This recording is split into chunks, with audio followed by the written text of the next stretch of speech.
The BYU Cougars have done something that only the vaunted Georgia Bulldogs have done this season to a fellow Power 4 member. What is it, and what can BYU use as they move forward and get ready for Wyoming this week? It's a Film Review Monday of Locked On Cougars.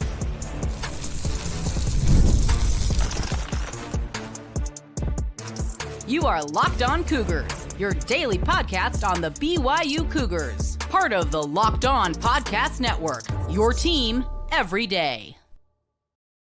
What is up, everybody? I'm Jake Hatch, your host here on Locked On Cougars, resident BYU insider.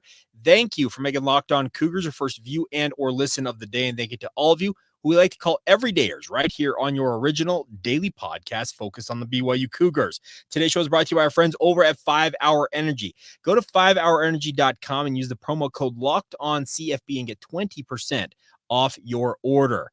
All right, the BYU Cougars are 2-0 on the season, everybody. Yes, I know that there is not necessarily the warmest of feelings about BYU in the aftermath of that win over SMU, but BYU's getting noticed in the national polls. The AP Top 25 poll had BYU receiving 2 votes. Now, that's really only one voter, putting BYU number 24 on his ballot, but that is attention nonetheless for BYU getting off to a solid start to the season. The biggest thing I took away after rewatching the BYU game, and at this point I've actually rewatched it twice on a Film Review Monday. We have a Friday game. I got a lot more time over the weekend to break it down. But the bigger thing is, as Big 12 PR put out on Sunday afternoon/evening, that BYU is the only team outside of the Georgia Bulldogs who did this against Clemson to hold a fellow Power 4 school without a touchdown in a game this season so far. The BYU defense, everybody, is absolutely 100% legit. Like I said, I've rewatched this game, watched it live, obviously. I've rewatched it twice. Jay Hill has this BYU defense balling at another level. It is absolutely remarkable to watch what they were doing.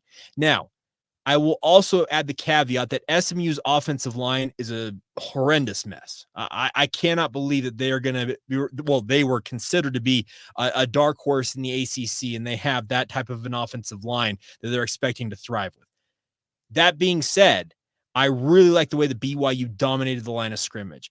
This was a BYU defensive line, for those of you who are everydayers and have been listening to me all summer long, even through the spring, that I have talked about. One of my chief concerns for this BYU football program was BYU's defensive line. I just didn't see running back essentially the same core of guys and expecting better results than last season, how it was going to work out. Foolish me. I am absolutely floored. Blake Mangelson is like one of the early season stud stars for BYU this year. That doesn't even discount what Tyler Batty, Isaiah Banya, John Nelson, Josh Singh, for crying out loud. All of them are contributing, and BYU absolutely mauled the SMU offensive line on Friday night. The linebacking core, led by Jack Kelly, Harrison Taggart, and Isaiah Glasker, they had a field day. The twists, the stunts, just the straight-up blitzes that BYU ran, everything and anything they wanted to do, they were capable of doing. And it all started with a defensive line that just straight punked the SMU offensive line. I've just been absolutely floored by the play of this BYU defense overall this season so far, and it literally starts up front. It's just absolutely remarkable what's been done. Things I took away from this: BYU now can run a 3-3-5 stack defense if they need to. If you watch that game against SMU, BYU with a lot of 3-down linemen and stacked the linebackers behind them. And that is actually a new element, a new wrinkle in Jay Hill's defensive philosophy that they'll be able to deploy if they need to against future opponents. It was very effective against SMU. I don't think SMU expected that at all. They expected 4-down alignment with the defensive line, and BYU had them just their heads spinning all game long. I mentioned Blake Mangelson. I am absolutely flabbergasted at how effective this guy is at his new role playing defensive tackle for BYU. Now, in this game, in the 3-3 stack formation, he was playing a 5 technique defensive end role, but that's something that he's absolutely capable of doing. It's been remarkable. Jack Kelly is showing exactly why so many people were so hyped about him coming to BYU. His closing speed, Andre Ware was just gaga over it at multiple points during that game, is absolutely remarkable. He is a bona fide star at the Power 4 level. There were questions of him coming up from the FCS level, and Jay Hill knows talent when he sees it. Mark Collins, another one of former Wildcats that Jay Hill has brought to Provo, Utah. Mark Collins was, I think, far and away BYU's best cornerback on the night, far and away the best defensive back probably for the game. And that's taking nothing away from what Crew Wakely did. By the way, Tanner Wall, one of the things I loved about the special teams element in this game was Tanner Wall having the galaxy brain moment. That's why I use it. It's playing chess versus playing checkers. He's got a guy engaged with him. He sees the ball bouncing on the field. And what does Tanner Wall do? He says, "You watch this. I'm going to drive this guy right into this ball and create a turnover." It's unfortunate BYU couldn't capitalize on that turnover, but that is just thinking just outside the box and saying, "Watch this. I'm going to create a turnover right now with this guy who has no idea what I'm about to do."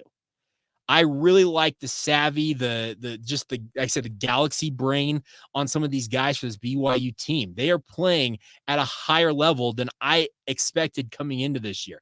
I expected an improved defense. I've said it multiple times on this podcast. I expected improvement from the defense, but it's been absolutely nuts how much improvement there actually has been, and we're just 2 games in. Other things I took away from this game, good things. BYU's offensive line, similar to the defensive line, is showing that they have made major strides. Is it perfect by any means? No. And I'm sure Connor Pay, who we're expecting to have on the podcast tomorrow, will come on and will bemoan the fact that BYU averaged 3.8 yards per carry once again for the second straight game. But remember, late in this game, BYU's offensive line was called upon when the quarterback play was not as efficient and as good as it needed to be to really put this game on their back, and they responded in a positive way. I actually thought BYU's offensive line was very, very good in this contest. I know that there are some people who claim that the offensive line is the problem with the run game right now. It's still not to me. It's the running backs. And now that you're dealing with injuries to LJ Martin and who knows what Hinckley Ropati's status is, I know that he battled through something in that game against SMU. I'll say it right now. If BYU has 1 or 2 of those guys, speaking of LJ and Hinckley, unavailable against Wyoming, give me Enoch Nawahine as your number 1 running back.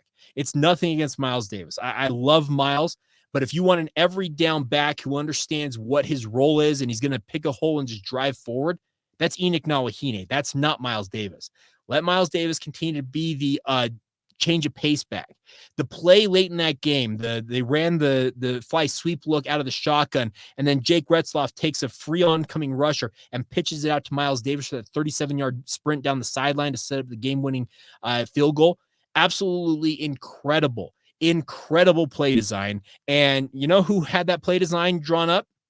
Aaron Roderick. Something I noticed as I've watched this game a couple of times. The first half, Aaron Roderick was going by his play sheet. He had a whole idea of what they were going to go with, and BYU was executing it until LJ Martin went out due to injury. And when LJ went out, Hinckley Ropati, Miles Davis, etc., were unable of being the running threat BYU needed to run the offense the way that they had drawn it up going into the game. Second half, Aaron Roderick pulls out essentially, it looked like the play sheet that BYU used from a couple of years ago in the New Mexico Bowl against SMU, with Soljay Malva-Peters being just a running quarterback, and use it to great effect. What did they do? They started running Jake Retzlaff. The biggest thing I took away from this was that Jake Retzlaff, yes, there are 3 critical errors he had in that game. Obviously, when you have that fumble early on in the game, and then you have those 2 interceptions, which were nearly back-breaking type interceptions, yes, nobody's going to be happy about that. But one thing that Kalani said in the postgame, and what I have seen in rewatching this game, is that Jake Retzlaff put his team and his understanding of what he needed to do to get the win and went out and did what he had to do. Was it efficient? Was it one that's going to get him all the glory? No, because he's still the GOAT. I mean, the GOAT like isn't the literal animal, not the greatest of all time in a lot of BYU fans' eyes. But I really appreciate rewatching this game, the gritty nature that he battled back in this game with. I can live with that. I will also say this. Jake has essentially used his mulligan, it feels like, for the year. You cannot have 3 turnovers as a quarterback at this level and expect every game to continue to get the start. So I hope that Jake has a better game against Wyoming. I hope he shows progress, takes better care of the football, and shows that he can continue to learn and improve. Because I think this game against SMU, that was that quote-unquote mulligan you're afforded as a quarterback. Going forward, games like that where you have those critical back-breaking type plays, that's when BYU coaches, I think, on the sidelines start to think, okay, maybe we need to make a change here. All right. What does the future for BYU look like in terms of their coaching carousel? Well, let's say Kalani Sitake decides A, to move on from BYU at some point, or heaven forbid something happens and they need to find a new coach. Well, there's a certain BYU legend out there promoting a certain guy that I think a lot of people would be intrigued by to be a coach at BYU at some point down the line. Who is it? What are we talking about? We'll get into that next as we roll on right here on Locked On Cougars.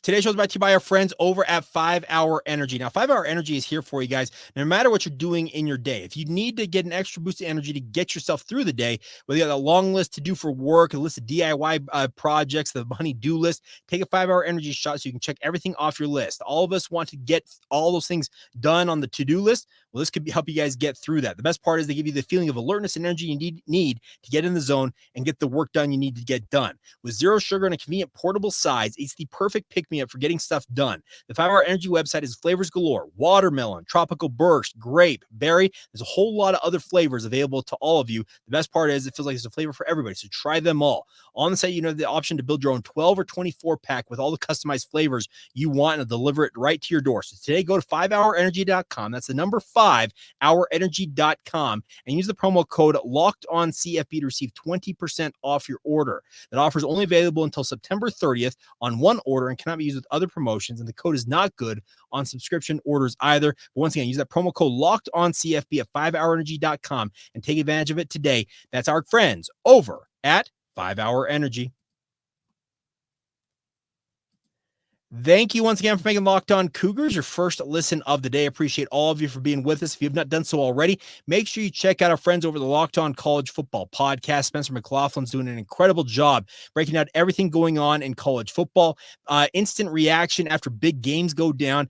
He's doing an incredible job with that podcast. Check it out. It's Locked On College Football, wherever you get your podcasts. Also available on YouTube. And of course, it's proud to be part of the Locked On Podcast Network, your team every day.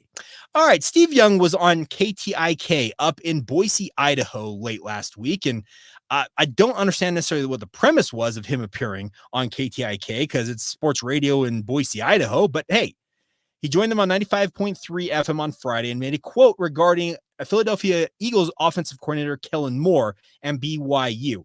Now, let me give you a little bit of the backstory on Kellen Moore. Most of you will remember him from his heyday playing for the Boise State Broncos.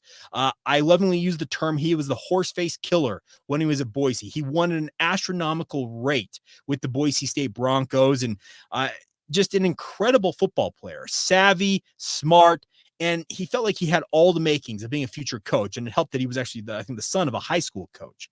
Well, I remember, this goes back probably 5 or 6 years, that there were people telling me, hey, Jake, could Kellen Moore ever coach at BYU? And I said, nah, I don't know. It wouldn't be necessarily out of the question because really the only job in the BYU football program that you have to be an active member of the Church of Jesus Christ of Latter-day Saints to be a coach at BYU for is the head coaching position. Well, and then somebody told me, this goes back maybe 3 or 4 years, that, hey, Kellen Moore might be a member of the church. And I said, cool, if he is. Now, I did know that his wife, the woman he married, was a member of the LDS Church. I just never knew that Kellen had actually joined the Church of Jesus Christ of Latter-day Saints until earlier this year. The Church News, which is like a subsidiary of the Deseret News or something to that effect, wrote a story about professional football players in the NFL. And they mentioned in there that Kellen Moore was a member of the Church of Jesus Christ of Latter-day Saints. I'm like, okay, that's interesting. Well, Steve Young, the BYU legend himself, was on KTIK up in Boise and said this, quote, I'll whisper it to you guys. I want Kellen. He needs to be a future coach at BYU, unquote. Very interesting that Steve Young, like I said, a legend himself, a guy who knows football inside and out, has probably forgotten more football than I literally ever hope to know, thinks that Kellen Moore needs to be a part of the BYU football program in some circumstance. Here's the situation, though. Kellen Moore is currently an offensive coordinator in the NFL. He's fairly highly thought of. He's worked with the Los Angeles Chargers, the Dallas Cowboys, and most recently now with the Philadelphia Eagles. He may have made a couple other stops in there, but those are the three I can remember him being the offensive coordinator for. He is very highly thought of for his offensive analytical mind as an offensive play caller. Guys like him are going to get opportunities to be a head coach at the NFL level in the not too distant future. So, all of you out there who are sitting here listening to me talk about this are probably saying, well, what would they have to do? You'd have to essentially do what BYU did with Kevin Young. Kevin Young was the highest paid assistant coach in the NBA. He was paid north of $2 million in his role with the Phoenix Suns in the NBA. BYU went down to Phoenix, sold them on the vision they had for the football program in the circumstance, in the basketball program, paid him a very healthy sum, reportedly somewhere around $4 million to come and coach BYU men's basketball. And we've all seen what Kevin Young has done with the BYU basketball program. Could Kellen Moore have that same impact on the BYU football program?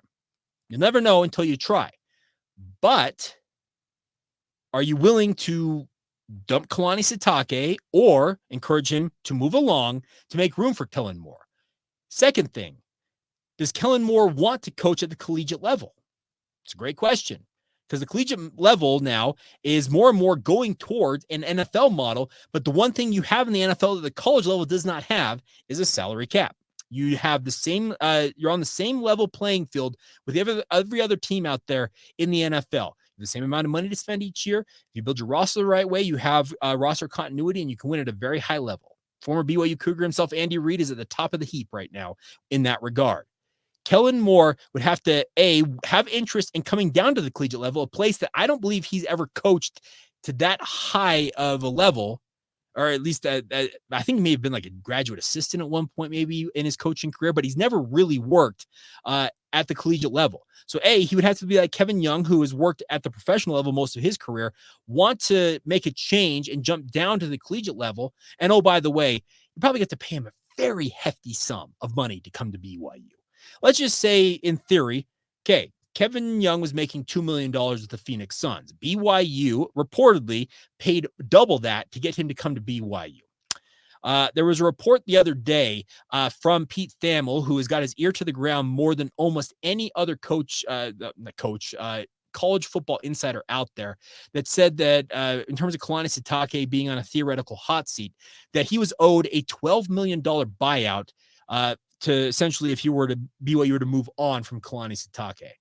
Well, considering Kalani Sitake's contract, as we all know, runs through 2027, you can do the math on that. That essentially would say, okay, there's 3 years remaining on this deal, 25, 26, 27.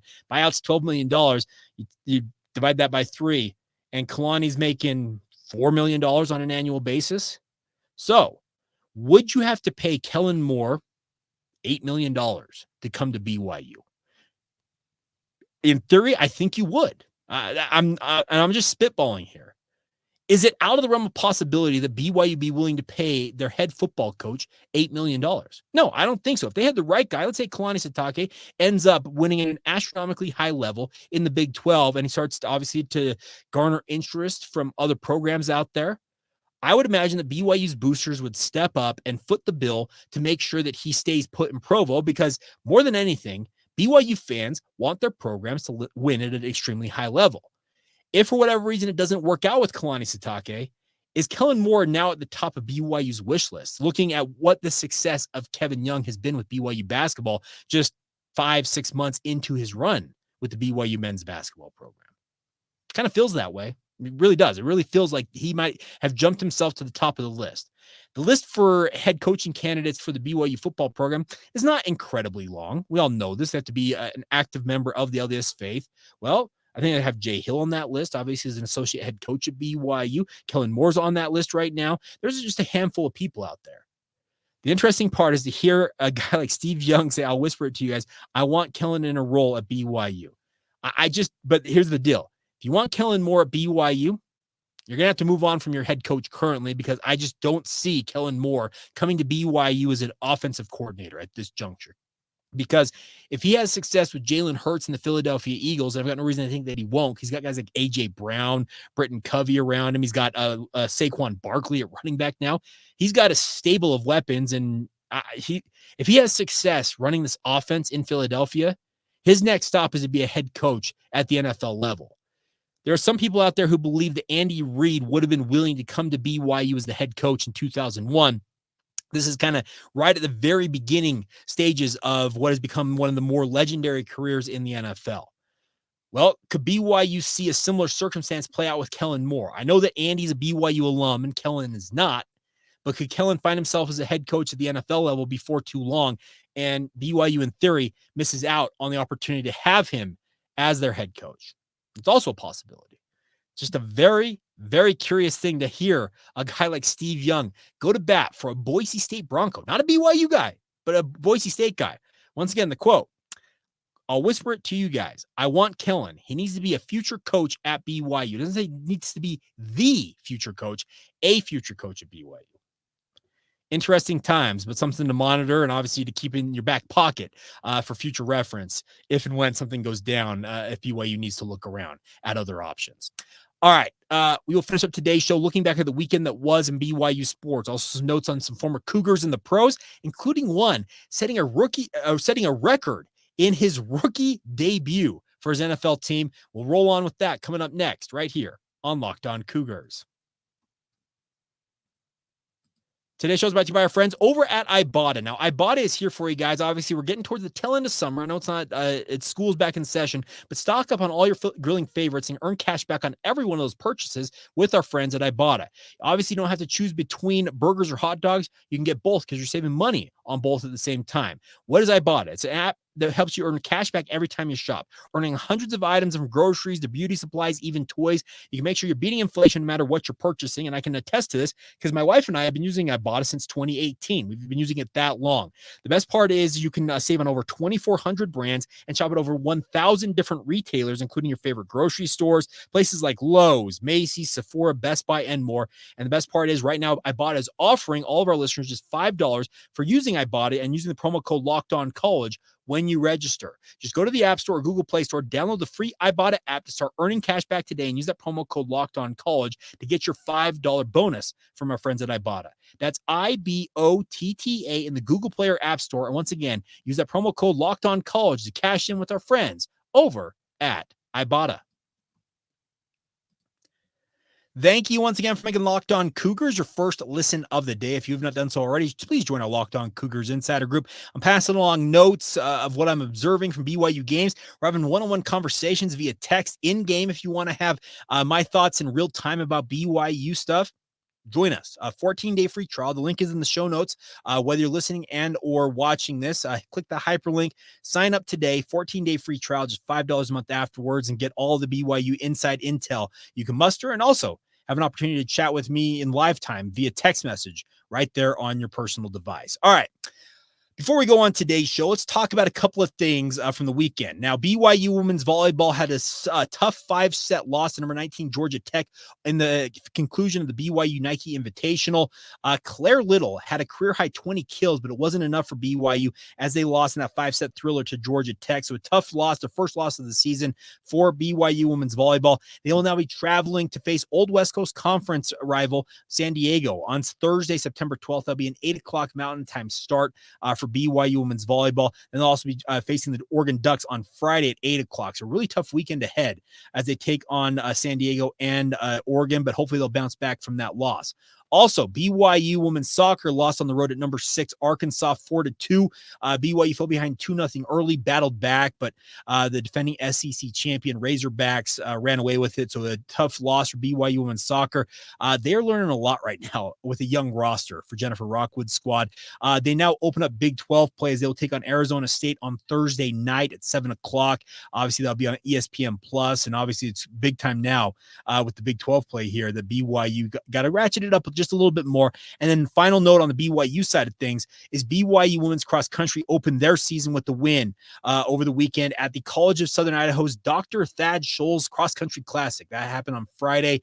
So congratulations to the BYU women's cross country team. They had finishes of 2nd, 3rd, 5th, 8th, 11th, 13th, 14th, and then 31st. Pretty dominant showing. So congratulations to the BYU women's volleyball cross country team on that win. And then a couple of notes from the NFL over the weekend. If you guys did not see it, Ryan Rico got the start as a rookie for the Cincinnati Bengals at punter. Any of us who have watched Ryan Rico during his time at BYU have seen that he's got just an absolute howitzer for a right leg.